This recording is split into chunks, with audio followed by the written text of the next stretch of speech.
The Prime Minister will travel to India, Australia and Japan this week with a small delegation that includes International Trade Minister Maninder Sidhu. He joins me now. Minister, such a pleasure to be speaking with you today. Thanks so much for making the time. Of course, anytime. Thanks for having me, Caryn.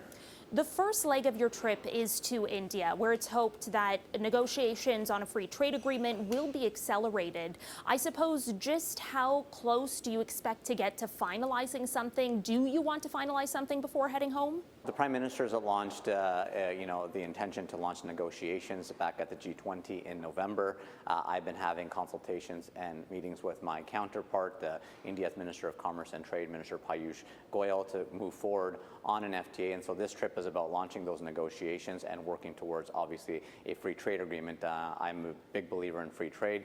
I spent over a decade in the private sector in free trade. And when you sign free trade agreements, it's a signal to businesses. It presents the stability and gives them the opportunities to be able to export more goods, especially to a market like India. And so the intention is to complete a free trade agreement this year. We need to continue diversifying our trading partners, and that's where India comes in.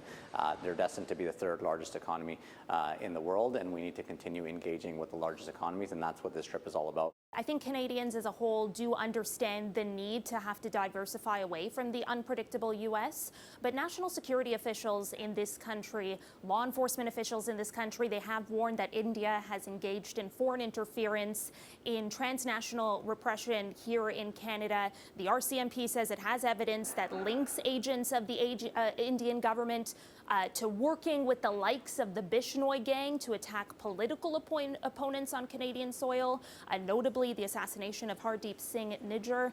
How does your government plan to hold India accountable for that during this trip, or do you not? Well, I would say is I'm a member of Parliament in Brampton, so I hear directly from constituents of the concerns on public safety, on community safety, and we've been clear to Canadians that is our first and foremost priority as a government since the very beginning. What are going to be the guardrails around this relationship, though? It kind of appears as though we're taking a risk almost by aligning ourselves further economically without having addressed those underlying national security threats. In regards to law enforcement cooperation, those conversations are continuing. Just a few weeks ago, India's national security advisor was in Canada.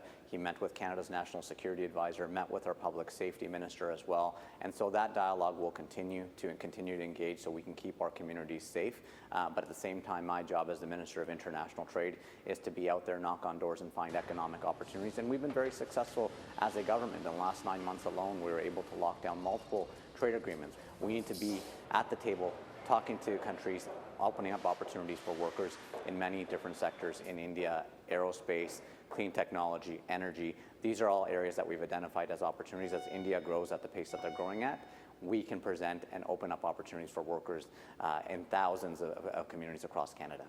And I certainly don't want to take away from that, but Minister, just last week you were a part of an announcement about, bolstering the fight against extortion in this country, which failed to mention, again, that the RCMP says there is evidence that agents of the Indian government are linked to the current extortion crisis. At what point are you sacrificing the safety of Sikh Canadians in the name of diversifying trade? We're putting boots on the ground with local law enforcement agencies for those that are receiving extortion calls to follow the money, track down criminals, and make sure they serve the time.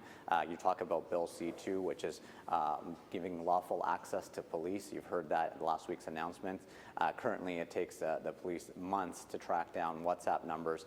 This legislation will allow them to track it down in a matter of days, in fact, 4 days.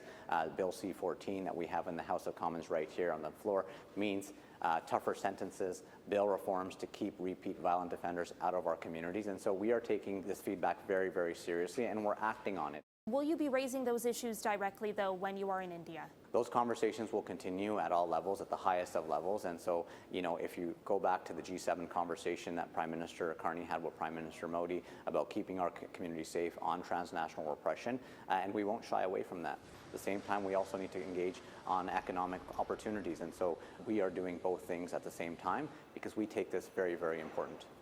Okay, Minister, I will leave it there. I'm out of time. Thank you so much for making the time today for this conversation. Really appreciate it. Thanks, Caryn. Take care.